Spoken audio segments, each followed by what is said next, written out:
केंद्रीय शिक्षण मंत्र्यांच्या चुकांमुळे विद्यार्थ्यांचं आयुष्य उद्ध्वस्त, संजय राऊतांचा हा हल्लाबोल. तर सरकारवर भ्रष्टाचाराचा डाग नाही, हे विरोधकांची पोटदुखी.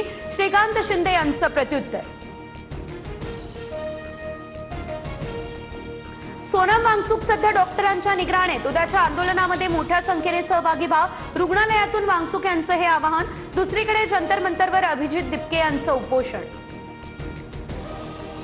एकनाथ शिंदे हे पक्ष फोडणारे सिरियल किलर आणि रेपिस्ट, त्यांनी आम्हाला नीतिमत्ता शिकवू नये, संजय राऊत यांचा हा घणाघात. शिंदेंच्या आत्मचिंतन करण्याच्या वक्तव्यावरून राऊतांची टीका. बाळासाहेबांच्या हिंदुत्वाशी गद्दारी करणाऱ्यांनी हत्या, बलात्काराचे शब्द वापरू नये. भाजपच्या नवनाथ बन यांचं संजय राऊतांना हे प्रत्युत्तर. जय पवार यांच्या समोर नगरसेवकांची निधी वाटपावरून नाराजी. महापालिकेत आपण सत्तेत आहोत की विरोधात हे स्पष्ट करा.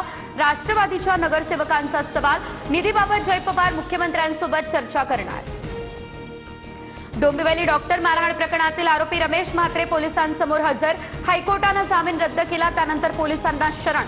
म्हात्रेला कोर्टाकडून 14 दिवसांची न्यायालयीन कोठडी.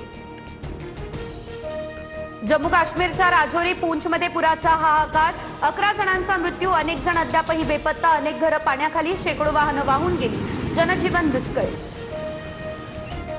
हिमाचल प्रदेशच्या किन्नौरमध्ये भूस्खलन आणि ढगफुटीचा तडाखा. 100 फूट लांब लोखंडी पूल पुराच्या पाण्याखाली. अनेक गावांचा संपर्क तुटला, शेतीचंही झालं मोठं नुकसान.